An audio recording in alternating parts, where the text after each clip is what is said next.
नाथ नरथ नाही तन पद त्राणा, केहि विधि जी तब भीर बलवाना।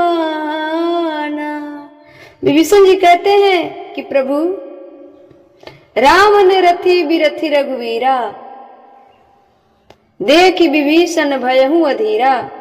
जब रावण पहली बार युद्ध भूमि में रथ पर आया तो विभीषण जी देखकर अधीर हो गए कि प्रभु आपके पास तो ना रथ है न पैरों में चप्पल है, नाथ न रथ नहीं तन पद त्राणा, केहि विधि जी तब वीर बलवाना।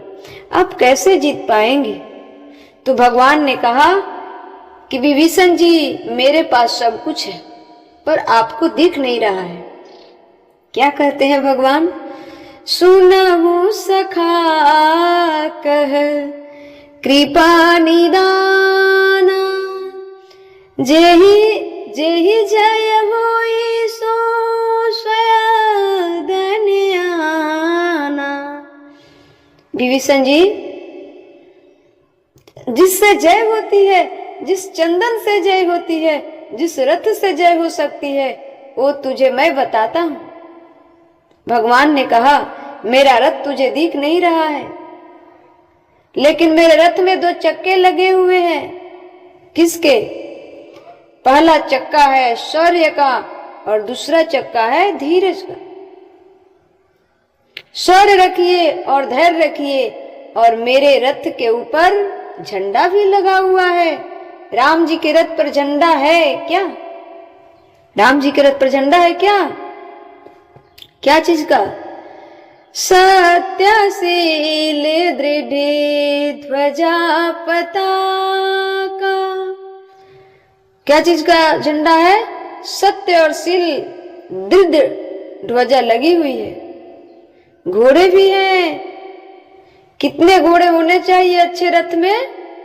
4। कौन कौन से? पहला बल, दूसरा घोड़ा विवेक बुद्धि। बल के साथ विवेक की बहुत आवश्यकता है।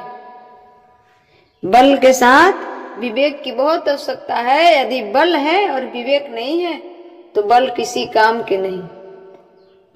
तो राम जी के पास विवेक की बहुत आवश्यकता है, बल भी है और विवेक भी है। राम जी अकेले हैं जिसमें सब कुछ है। राम जी अकेले हैं जिसमें सब कुछ है, उसके बाद भी विवेक है। विश्वामित्र जी ने लेने गए तो दशरथ जी ने कहा कि सेना ले जाओ प्रभु, मैं चलता हूं, बच्चों को क्यों ले जा रहे हो? जवान है, मात्र 15 साल का है। 15 साल के गए थे, आज तो 25 साल तक को पता नहीं होता करना क्या है। 15 साल के राम को विवेक पता है। विश्वामित्र ने कहा राजन, मुझे आपका बेटा इसलिए मुझे चाहिए कि लड़ाई बड़ी है। खरदूसर ताड़का सुबाहु से है और ये 4 चीजें हैं। ये 4 चीजें हैं, इनमें से कोई एक आ जाए तो मनुष्य अविवेकी हो जाता है। इनमें से कोई एक गुण आ जाए तो मनुष्य अविवेकी हो जाता है। पर आपके बेटे के पास 4 हैं, उसके बाद भी संयमित है, संयमिती है, मतलब सहनशील है, विनम्र है।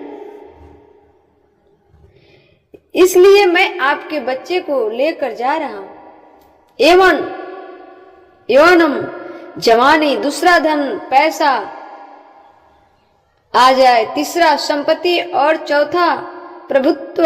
ये 4 में से एक मिल जाए तो मनुष्य पागल हो जाता है। हे राजा दशरथ, आपका बेटा अद्भुत है। आपका बेटा अद्भुत है क्योंकि उसके पास 4 हैं और भी वो विवेकशील है, इसलिए वो मर्यादा पुरुषोत्तम कहलाएगा, आगे चलकर राम कहलाएगा। बल विवेक दम दम ही त्याग, आपके बेटे के पास बल, विवेक, दम, हित और दूसरा दमन। दमन कैसा? खराब इच्छाओं का दमन। जवान लड़के लड़कियों, एक बार ध्यान से सुन लो। मेरे युवा भाई बहनों, ध्यान से सुन लो। अपनी इच्छाओं को सीमाओं में बांधे रखो। अपनी इच्छाओं को सीमाओं में बांधे रखो, वरना जवान ये सब गुनाहों में बदल जाते हैं। बल, विवेक और दम। बल, विवेक और दम यानी कि इच्छा पर अंकुश। इच्छा पर अंकुश और फिर क्या? परहित, दूसरों का हित। भगवान राम जी के पास ये सब कुछ है। भगवान राम क्या दूसरों के हित के लिए सोचते हैं? आपको विश्वास है? यदि नहीं सोचते हो तो उनके संत जन कैसे रहते? तो परहित मतलब दूसरों का हित। ये भारत है। ये कौन सा देश है? भारत है। हम सब बड़े भाग्यशाली हैं कि भारत जैसा देश मिला है, सनातन जैसा धर्म मिला है, भगवान राम और कृष्ण जैसे इष्ट मिले। अब इससे बढ़कर क्या चाहिए? आप कहते हैं कि भगवान ने मुझे ये न दिया, वो न दिया, ये न किया, पर अब आपको क्या दे कि खुश हो जाओगे? जब भगवान के घर से आए थे तो आपके मुख में दांत नहीं थी, बहुत ऐसी चीजें थी जो आपके शरीर में नहीं थी। ये जो रीढ़ की हड्डी है ना, वो भी नहीं थी ठीक से। आप बोल नहीं पाते थे, चल नहीं पाते थे, कुछ अपने से पढ़ नहीं पाते थे। क्या ये सब कर पाते थे? नहीं, पर भगवान ने सब कुछ आपको दिया। कृपा करके बोलना सिखाया, चलना सिखाया, पढ़ना सिखाया, खाना सिखाया, हंसना सिखाया, बोलना सिखाया, कपड़ा लता सब कुछ दिया। खाते हो कहाँ से खाते हो, पहनते हो कहाँ से पहनते हो, सब भगवान का दिया हुआ है। फिर कहते हो कि भगवान ने मुझे कुछ नहीं दिया। तो लेकर क्या आए थे? लेकर क्या आए थे? निर्वस्त्र तो आए थे ना, कुछ लेकर आए नहीं थे। जब कुछ लेकर आए नहीं थे तो तुम्हारा है क्या यहाँ? तुम्हारा और आपका है क्या यहाँ? कुछ नहीं है ना, नहीं है। फिर भी हम सब कहते हैं कि भगवान मुझको ये नहीं दिया, भगवान मुझको ये नहीं दिया। भाई, जब हम कुछ लेकर आए नहीं थे, जबकि हम आए तो हमारे शरीर में वस्त्र भी नहीं थी, हमारे शरीर में वस्त्र भी नहीं थी, तो फिर हमारा है क्या यहाँ? हमारा और आपका कुछ है यहाँ? नहीं है ना। यहाँ आने के बाद भगवान ने बाड़ी दी, चलना सिखाया, पहनना सिखाया, खाना सिखाया, व्यवहार करना सिखाया, आदि बहुत कुछ दिए। बहुत कुछ देने के बाद भी लोग कहते हैं कि मुझे भगवान ने कुछ नहीं दिया। अरे, अपने लक्ष्य को प्राप्ति कर लेना पैसा नहीं है। इस संसार में पैसा प्राप्त कर लेना, धन प्राप्त कर लेना, मान प्रतिष्ठा प्राप्त कर लेना, ये कोई आपका हमारा मनुष्य शरीर का लक्ष्य नहीं है कि हमने धन खूब कमा लिया, हमने खूब नाम कमा लिया, प्रतिष्ठा कमा लिया, घर दुकान मकान बना लिया। ये मनुष्य का लक्ष्य नहीं है मेरे प्यारे भक्तों। मनुष्य का लक्ष्य कहीं कहीं हार जाना ही उसका मंजिल तक जीत होता है, उसका जीत होता है, हार जाना ही जीत होता है। अरे, संपत्ति, प्रतिष्ठा, ये मान, ये सब हमारे जीवन की लक्ष्य नहीं है। हमारे जीवन की एक ही लक्ष्य है कि अपने परमात्मा को रिझा लो, अपने परमात्मा को रिझा लो, बस हो गया। नहीं तो धन संपत्ति ये तो बाद की बात है। तो भगवान के पास चारू था, सब कुछ था, फिर भी सहनशील थे। फिर भी क्या थे? सहनशील थे। परहित, दूसरों का हित, ये भारत है। और इन चारों घोड़ों के ऊपर एक रस्सी भी है।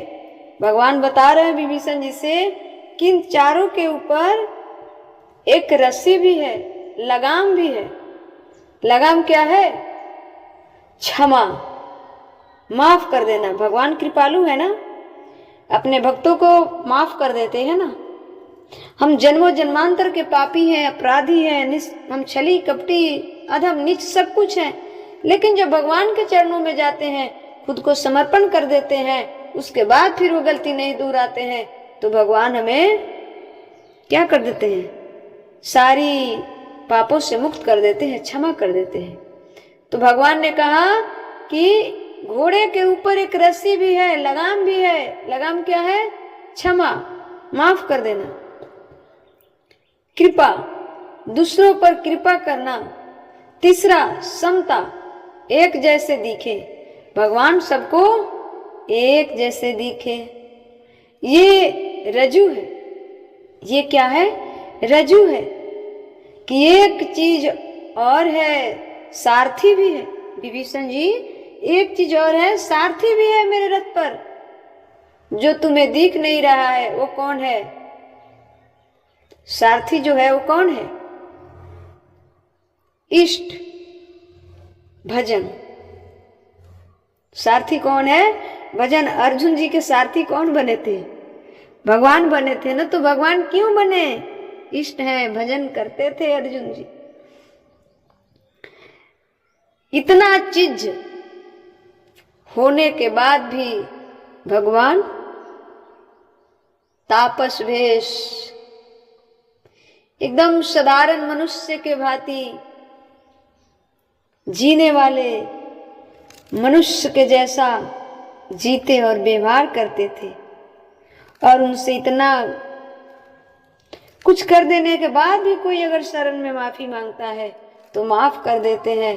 इसलिए तो भगवान मर्यादा पुरुषोत्तम पुरुष कहलाते हैं और करुणा की मूरत कहलाते हैं। क्या है? करुणा के मूरत है। इसलिए इस संसार में जितना भी धन कमाओगे उसमें से फुट्टी तंबा नहीं जा सकता है आपके पास। ना ही आपके बेटा, ना ही बेटी, ना ही पत्नी, ना ही धन, ना संपत्ति, कुछ नहीं। सब ये अगले जन्म का हिसाब चल रहा है। हिसाब अगर गड़बड़ हो गया तो अभी रिश्ते टूट जाएंगे। पत्नी तलाक देकर चली जाएगी, बेटे छोड़कर भाग जाएंगे, बेटी भाग जाएगी, आप कहीं वो कहीं। इसलिए आपका इष्ट और का भजन ही सबसे बड़ा